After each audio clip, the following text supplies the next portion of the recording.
नमस्कार, स्वागत है आपका विवाना हिंदी क्लासेस के YouTube चैनल पर। और इस क्लास में अपन पढ़ रहे थे रचना शिक्षण। तो रचना शिक्षण में भी अपनों ने विधियों को शुरू किया था पढ़ना। तो रचना शिक्षण की विभिन्न विधियों में कल की क्लास में अपनों ने पढ़ी थी अनुकरण विधि। तो अनुकरण विधि में प्रकार भी हो सकते हैं, उच्चारण अनुकरण भी हो सकता है, लेखन अनुकरण भी हो सकता है।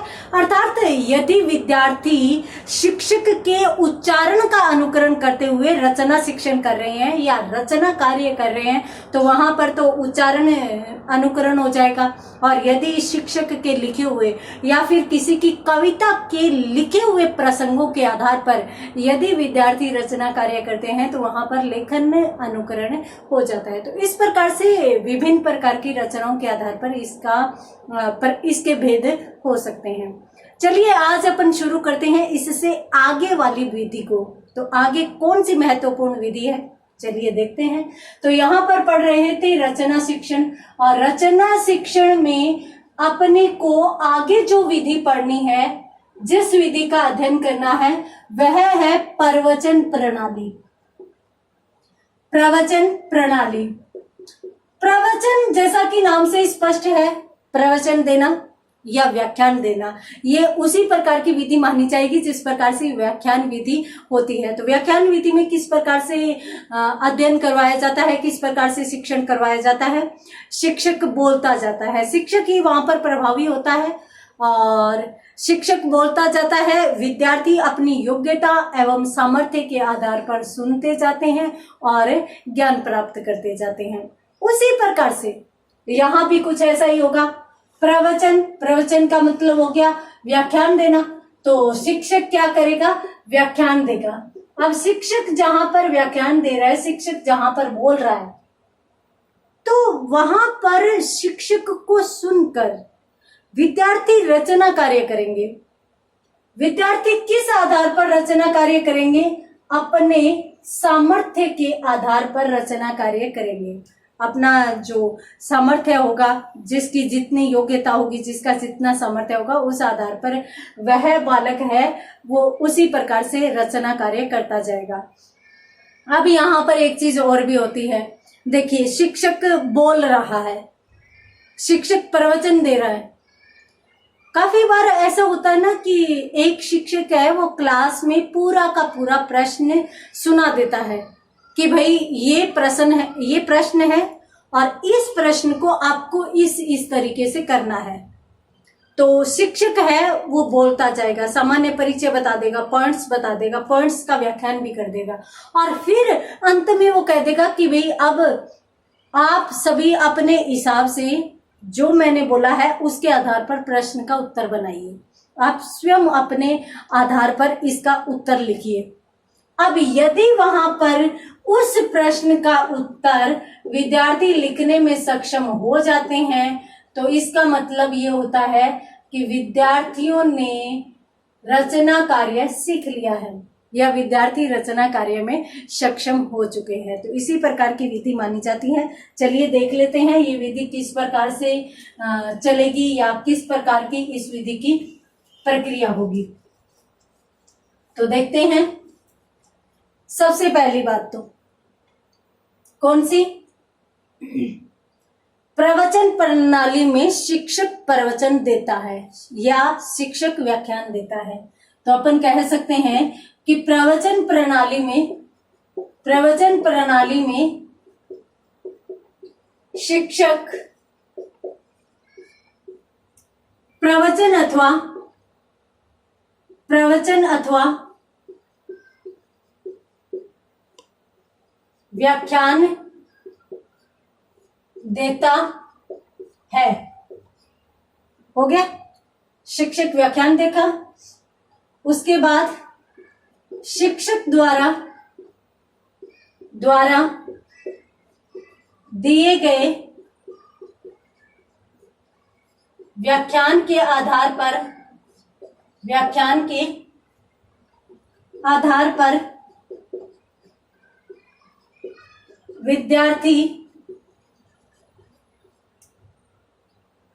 विद्यार्थी सामर्थ्य के अनुसार अनुसार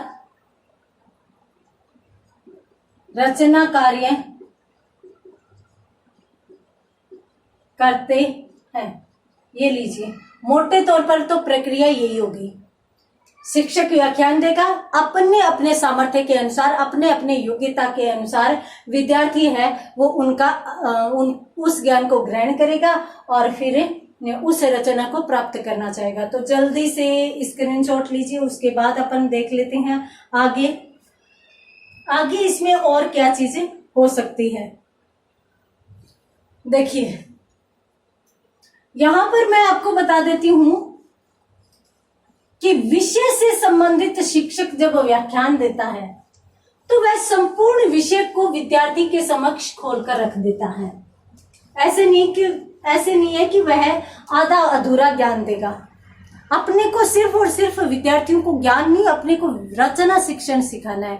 तो रचना शिक्षण सिखाने के लिए शिक्षक पूरा का पूरा विषय वस्तु से संबंधित ज्ञान विद्यार्थी के समक्ष रख देगा। बस विद्यार्थी को उस ज्ञान को समेटना है, उसको शब्दबद्ध करना है। तो यहां पर अपन कह सकते हैं कि इस प्रणाली में शिक्षक विषय वस्तु की संपूर्ण जानकारी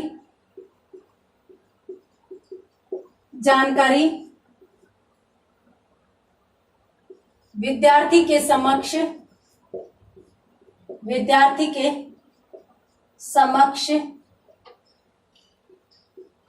रखता है। ये लीजिए, संपूर्ण जानकारी रखेगा विद्यार्थी के समक्ष। विद्यार्थी क्या करेगा? विद्यार्थी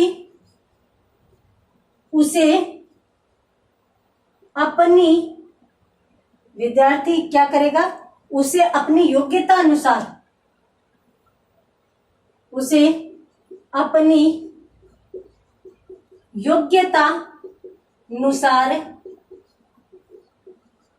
शब्दबद्ध करेगा। ये लीजिए, ये है प्रवचन विधि या प्रवचन प्रणाली। यहाँ पर मोटी मोटी बात सारी होगी। अब अपन देखते हैं कि भाई ये विधि जो है वो किस स्तर पर लागू की जा सकती है। तो जाहिर सी बात है कि इस विधि को अपन उच्च स्तर पर ही लागू कर सकते हैं। यदि अपन छोटे बच्चों को अगर इस प्रकार से रचना शिक्षण सिखाना चाहे तो संभव नहीं होगा। क्यों नहीं होगा?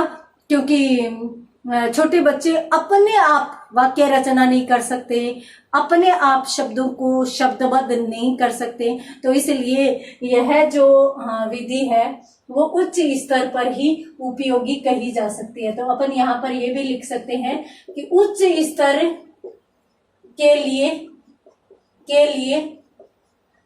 उपयोगी विधि। तो ये उच्च स्तर के लिए उपयोगी विधि मानी जाएगी। तो जल्दी से स्क्रीनशॉट लीजिए और उसके बाद यह प्रणाली है वो यहाँ पर कंप्लीट होती है और उसके बाद अपन बढ़ते हैं अगली विधि या अगली प्रणाली की तरफ। तो अगली विधि या अगली प्रणाली कौन सी हो सकती है, चलिए देख लेते हैं।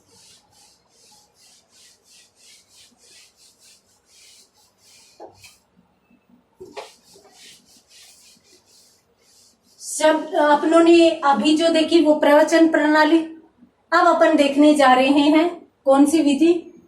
शब्द प्रधान विधि। शब्द प्रधान विधि। देखिए, शब्द प्रधान विधि भी होती है, वाक्य प्रधान विधि भी होती है। वाक्य प्रधान विधि को रूपरेखा विधि कहते हैं, जो अपन पढ़ चुके हैं और अपनों ने देखा था कि वाक्यों का ही विश्लेषण उसमें किया जा रहा था। यदि वाक्यों का विश्लेषण किया जाए या वाक्यों की सहायता से रचना शिक्षण सिखाया जाए उसे वाक्य प्रधान विधि कह सकते हैं। तो जाहिर सी बात है कि जहां पर शब्दों के माध्यम से रचना ज्ञान करवाया जाए उसे कौन सी विधि कहेंगे? शब्द प्रधान विधि अपन कहेंगे। अब इसमें कौन सी चीज महत्वपूर्ण है? सबसे पहले तो मैं आपको बता देती हूँ कि यहाँ पर शिक्षक स्वयं की तरफ से भी कर सकता है, बच्चों की सहायता से भी कर सकता है। वह कुछ शब्द जो है वो श्यामपट्ट पर लिखेगा।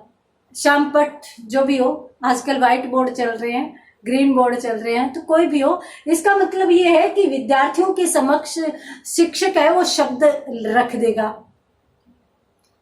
अब वहां पर वो शब्द है वो विद्यार्थियों की सहायता से भी हो सकते हैं, शिक्षक अपने मन से भी लिख सकता है, कैसे भी करके।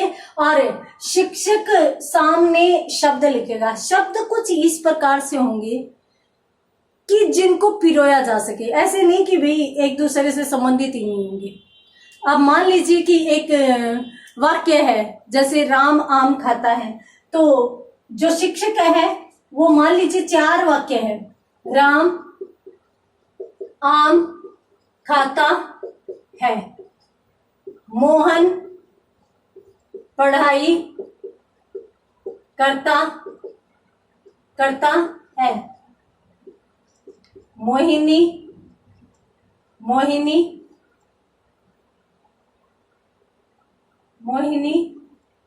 भोजन बना रही है, सीता सिलाई का काम करती है। अब ये है, ठीक है। शिक्षक क्या करेगा? बोर्ड पर कहीं पढ़ाई लिख देगा, उसके बाद मोहिनी कर देगा, उसके बाद यहाँ पे भोजन कर देगा, यहाँ पे बना कर देगा, यहाँ रही कर देगा, यहाँ पे खाता कर देगा, यहाँ पे आम कर देगा। इस प्रकार से ये जितने भी शब्द आए हैं ना, उनको शिक्षक उल्टा पुल्टा लिख देगा, जोड़कर वाक्य नहीं बनाएगा। सिर्फ और सिर्फ शिक्षक ऐसे कुछ शब्द, टूटे फूटे शब्द है, वो विद्यार्थियों के समक्ष लिख देगा। अब विद्यार्थी क्या करेंगे कि मोहिनी पढ़ाई रही, नहीं ये तो जच ही नहीं रहा, मोहिनी पढ़ाई करती है जच सकता है, तो वो करती है को ढूंढेगा और करती है को लिख देगा। तो इस प्रकार से यहाँ पर ऐसे होगा कि शिक्षक क्या करेगा? शब्द लिखेगा।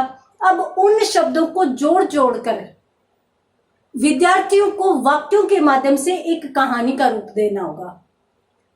वाक्यों के माध्यम से वाक्य भी बना सकता है, वाक्यों के माध्यम से एक निबंध का रूप दे सकता है, एक कहानी का रूप दे सकता है, एक रेखा चित्र का रूप, एक संस्मरण का रूप, यानी किसी भी प्रकार का रचना शिक्षण या रचना कार्य वह कर सकता है। तो इस विधि के माध्यम से किसी भी प्रकार का रचना शिक्षण करवाया जा सकता है। इस प्रकार के शब्द विद्यार्थी के समक्ष लिखे जाएंगे, जिसको जोड़ कर विद्यार्थी को किसी भी जिससे भी संबंधित रचना शिक्षण करवाना है, मान लीजिए कहानी करवानी है, तो विद्यार्थी इन शब्दों को जोड़कर कहानी बना लेगा। मान लीजिए कि निबंध है, तो वो निबंधों के शब्द ही अलग प्रकार के होते हैं, विचार वाले होते हैं, तो वो क्या करेगा? उनको जोड़कर निबंध बना लेगा। तो इस प्रकार से विद्यार्थी है वो रचना ज्ञान प्राप्त कर लेगा। तो इसे अपन क्या कहते हैं? शब्द प्रधान विधि। इसका एक तरीका और भी हो सकता है। वो तरीका कैसे? जब आप छोटे थे, तो उस समय, छोटे थे का मतलब है कि 8वीं से 10वीं के बीच में, उस समय ये आती थी इंग्लिश में आता था, कहानी लेखन आता था, निबंध लेखन आता था। और उसमें यूं होता था कि वंस देयर को छोड़ दिया, वाज ए, फिर यहाँ पे छोड़ दिया, यानी इस प्रकार की खाली जगह छोड़ कर जो वाक्य लिखे होते हैं, उसके बाद आगे उसने क्या किया, आगे कैसे। अब मान लो कि अपन हिंदी पढ़ रहे हैं, तो हिंदी में एक बार, उसके बाद एक को छोड़ दिया, एक को खाली छोड़ दिया, एक बार कर दिया, फिर शेर था, ऐसे लिख दिया। तो यहाँ पर एक बार एक शेर था, इस प्रकार से जच रहा है। तो इस प्रकार से विद्यार्थियों को इनको पूरा करते हुए और कहानी रचना सिखाई जा सकती है, रचना शिक्षण सिखाया जा सकता है। यदि इस तरीके से भी रचना शिक्षण करवाया जा रहा है, रचना ज्ञान करवाया जा रहा है, तो भी विधि कौन सी मानी जाएगी? शब्द प्रधान विधि ही मानी जाएगी। तो इस प्रकार से शिक्षक क्या करता है? आउटलाइन देकर पूरी की पूरी कहानी विद्यार्थियों से लिखवा सकता है। किस विधि में? शब्द प्रधान विधि में। तो उम्मीद करती हूँ कि ये समझ में आ गई होगी। चलिए अपन एक बार अच्छे से और लिख लेते हैं इसको। तो अपन इसमें क्या कह सकते हैं? देखिए, ये जो विधि है, इस विधि के अंतर्गत क्या होगा? इस विधि में अध्यापक, इस विधि में अध्यापक अपनी ओर से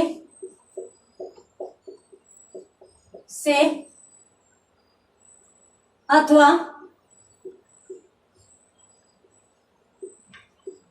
विद्यार्थियों की सहायता से, अपनी ओर से भी कर सकता है, विद्यार्थियों की सहायता से भी क्या करेगा? शब्द लिखेगा। सहायता से शब्द श्याम पट पर लिखता है। ये लीजिए, इस विधि में अध्यापक अपनी ओर से अथवा विद्यार्थियों के सहयोग से शब्द श्याम पट पर लिखता है। इसके साथ साथ विद्यार्थियों को क्या करना होगा? विद्यार्थियों को क्या करना होगा? शिक्षक क्या कहेगा? विद्यार्थियों से इन शब्दों, विद्यार्थियों से इन शब्दों को केंद्र में रखकर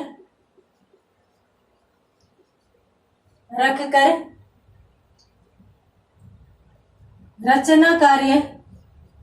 अब रचना कार्य कौन सा हो सकता है? मैंने आपको कहा भी था कि भाई कोई भी कहानी हो सकती है, निबंध हो सकता है। तो विद्यार्थियों से इन शब्दों को केंद्र में रखकर, इन शब्दों को केंद्र में रखने का मतलब है कि इन शब्दों का प्रयोग करते हुए, इन शब्दों का प्रयोग बीच में आना चाहिए।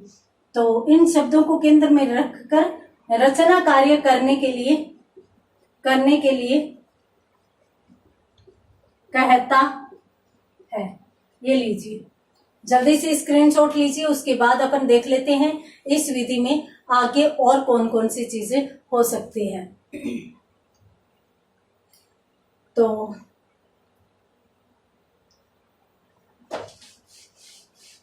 विद्यार्थी क्या करेंगे?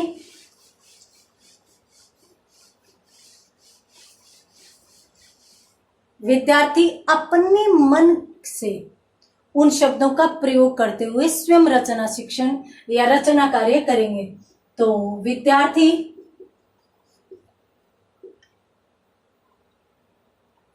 स्वयं शब्दों के सहयोग से रचना कार्य करते हैं। एक बात तो ये होगी, ठीक है। इसके साथ साथ अपन ये भी कह सकते हैं कि भाई उन शब्दों को केंद्र में रखकर विद्यार्थी है वो लिखित या मौखिक कोई सी भी रचना कार्य कर सकता है। तो अपन ये भी कह सकते हैं कि विद्यार्थी इन शब्दों के आधार पर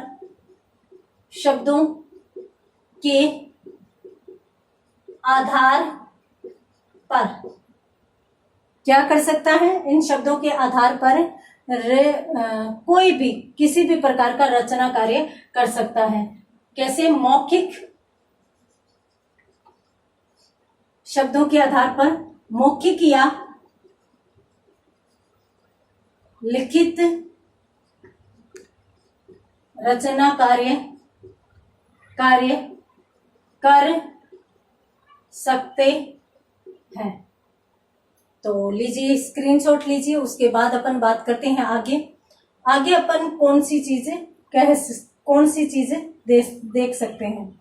अपन देख सकते हैं, मैंने अभी आपको बताया कि भाई कहानी के आउटलाइन देकर पूरी कहानी लिखवाना भी इसी विधि के अंतर्गत आता है। तो अपन इस चीज को भी देख सकते हैं।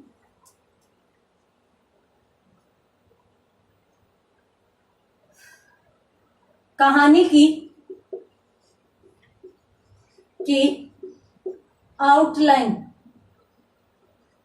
आउटलाइन देकर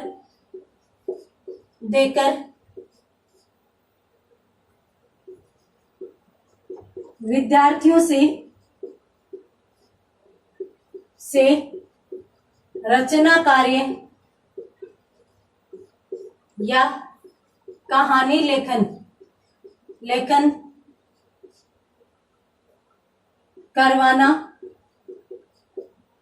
करवाना इसी विधि के अंतर्गत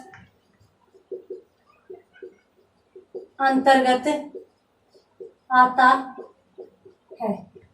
ये लीजिए, कहानी के आउटलाइन देकर विद्यार्थियों से रचना कार्य करवाना या कहानी लेखन करवाना इसी विधि के अंतर्गत आता है। इसके साथ साथ यदि अपन बात करें कि भाई यह विधि है वो कौन से स्तर पर लागू की जा सकती है, किस स्तर पर महत्वपूर्ण मानी जा सकती है, तो यहाँ पर आपको मैं बता देती हूँ कि ये एक ऐसी विधि है जो सभी स्तरों पर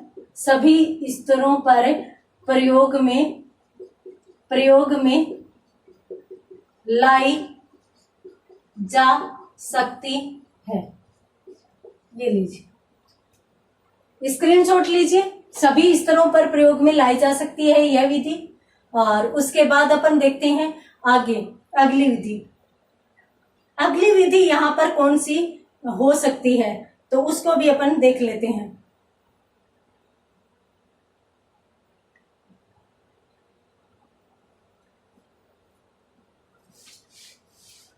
अगली विधि भी बहुत ही महत्वपूर्ण विधि है, सबसे अच्छी विधि भी मानी जा सकती है। क्यों मानी जाती है और कैसे, ये भी अपन देख लेते हैं। अगली विधि अपन देखने जा रहे हैं स्वाध्याय विधि। तो हम जानते हैं कि स्वाध्याय क्या होता है। स्वाध्याय प्रणाली या विधि। स्वाध्याय प्रणाली कौन सी होती है? देखिए ये दो शब्दों से मिलकर बना है, स्व जोड़ अध्याय। स्वाध्याय उसे कहते हैं जहां पर स्वयं अध्ययन द्वारा ज्ञान प्राप्त किया जाए। अब इसमें क्या होता है, इस विधि में विद्यार्थी क्या करते हैं कि स्वयं पढ़कर ज्ञान प्राप्त करते हैं, परंतु शिक्षक मार्गदर्शक के रूप में अवश्य रहता है। और ये एक ऐसी विधि है जिसमें जो शिक्षक है वह भी, और जो शिक्षार्थी है वह भी, दोनों के दोनों एक्टिव रहते हैं, दोनों के दोनों क्रियाशील रहते हैं। क्यों? क्योंकि विद्यार्थी क्या पढ़ रहा है, कैसे पढ़कर और रचना शिक्षण कर रहा है, ये पूरा का पूरा शिक्षक के नियंत्रण में होना चाहिए। क्यों? क्योंकि विद्यार्थी गलती कर सकता है, तो बीच बीच में शिक्षक उस विद्यार्थी की जिस भी विषय से संबंधित वो ज्ञान प्रदान कर रहा है, जिस भी विषय से संबंधित उसे रचना ज्ञान करवाना चाहता है, तो उस विषय से संबंधित वह समय समय पर उसे जानकारी भी देता रहता है। और स्वाध्याय में यह भी होता है कि भाई जो विद्यार्थी है वो विभिन्न पुस्तकों का अध्ययन करते हैं, विभिन्न पुस्तकों का अध्ययन करते हुए और फिर उसके माध्यम से उस प्राप्त ज्ञान से किस प्रकार से लिखा गया है। जैसे मान लीजिए कि कहानी लेखन बच्चे को सिखाना है, कहानी की रचना सिखानी है, तो उसको एक कहानियों की अच्छी सी बुक दीजिए, वह कहानी पढ़ेगा तो उसे पता चलेगा कि भाई किस प्रकार से कहानी की प्रक्रिया आगे बढ़ती है। तो वो क्या करेगा, अध्ययन करेगा, और अध्ययन करने के बाद उससे संबंधित रचना शिक्षण करना या रचना कार्य करना शुरू करेगा। तो चलिए देख लेते हैं, इस विधि को भी अपन किस रूप में देख सकते हैं, तो सबसे पहली और सबसे महत्वपूर्ण बात तो यही है कि यह एक ऐसी विधि है जिसमें शिक्षक व शिक्षार्थी दोनों को सक्रिय रहना पड़ता है। तो अपन देखेंगे कि इस प्रणाली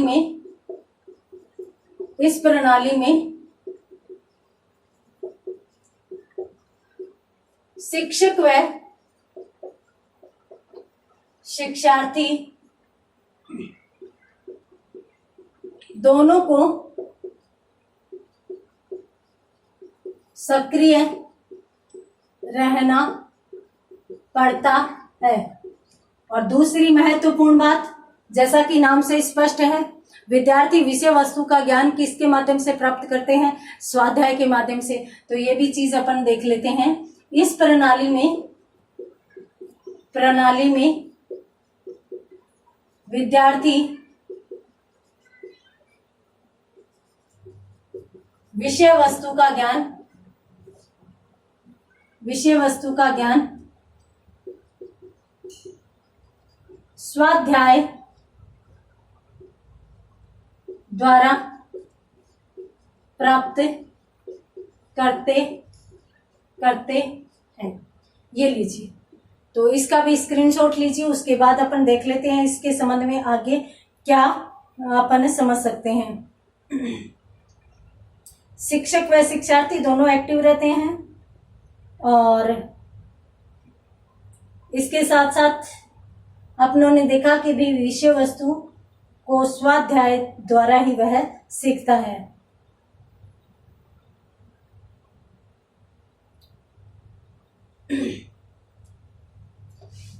इसकी प्रक्रिया किस प्रकार की हो सकती है? वही जो मैंने आपको बताया कि भी विद्यार्थी क्या करेगा, पढ़ेगा। तो प्रक्रिया अपन इस रूप में देख सकते हैं कि जिस विधा से संबंधित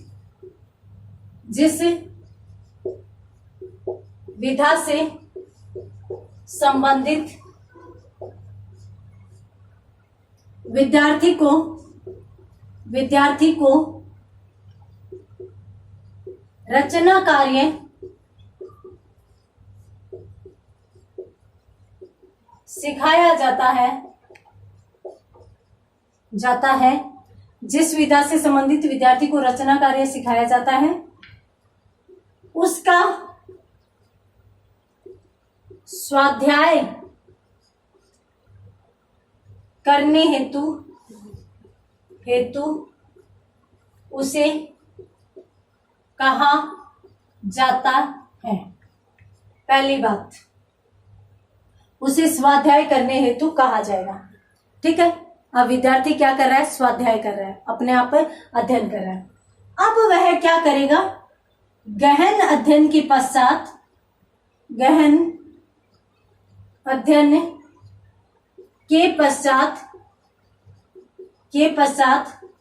विद्यार्थी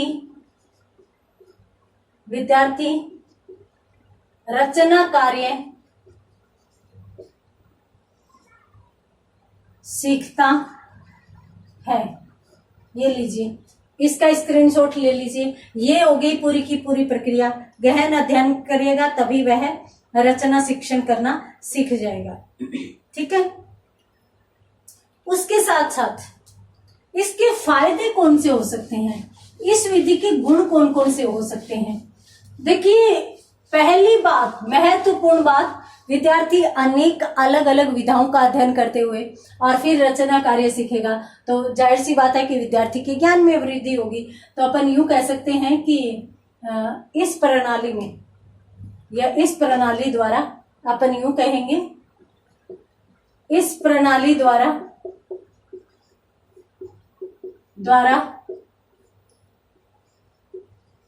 विद्यार्थी के ज्ञान भंडार में वृद्धि होती है। एक चीज तो ये होगी, वृद्धि होती है। दूसरी, उसे अनेक लेखन शैलियों का पता चलता है, क्योंकि वह पढ़ रहा है, अलग अलग कहानियां पढ़ी, तो एक किताब में अलग अलग कहानियां अलग अलग लेखकों की हो सकती है, तो उसे अनेक प्रकार की शैलियों का ज्ञान हुआ। तो अपन यूं भी कह सकते हैं कि विद्यार्थी को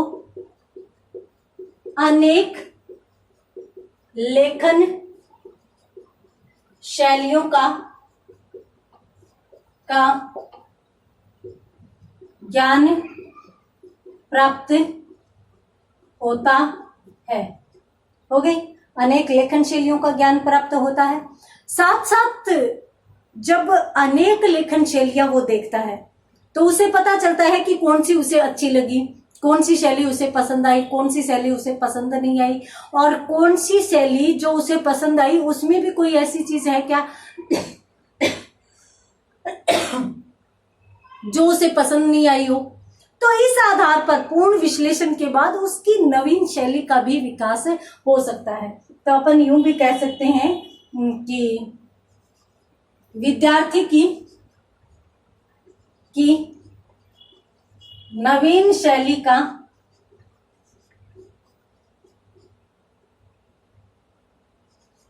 विकास भी संभव है। ये लीजिए, नवीन शैली का विकास भी संभव है, यानी विद्यार्थी की नवीन शैली भी विकसित हो सकती है। तो यहाँ पर अपनों ने देखा स्वाध्याय प्रणाली को, तो आप इसका स्क्रीनशॉट लीजिए, उसके बाद अपन बात करते हैं आगे। वैसे तो ये विधि की ये गुण है, प्रक्रिया अपनों ने देख ली, गुण भी अपनों ने देख लिए। तो ज्ञान भंडार में वृद्धि, लेखन शैलियों का ज्ञान और उसकी लेखन शैली का विकास। आपको मैं एक बात बता देती हूँ कि एक वृत्ति होती है, एक टाइप होता है कार्य करने का, मधुमक्खी को ही कहते हैं। तो उसमें क्या होता है कि मक्खियां एक दूसरे से जुड़ी हुई होती है। तो उसी प्रकार से यदि विद्यार्थी है वो किसी भी विधा से संबंधित रचना ज्ञान प्राप्त करना चाहता है तो वह उन सभी चीजों को जोड़कर समझेगा, और यदि वह जोड़कर समझेगा तभी वह उस विधा को विकसित कर सकता है। तो इसलिए हम यहाँ पर यह कह सकते हैं कि स्वाध्याय प्रणाली का विकास करने के लिए विद्यार्थी को मधुमक्खी वृत्ति का सहारा लेना आवश्यक है। तो यहाँ पर यह विधि भी पूर्ण होती है। उम्मीद करती हूँ बहुत अच्छे से समझ में आ गई होगी। मिलते हैं अगली क्लास में अगली विधियों के साथ, तब तक के लिए धन्यवाद।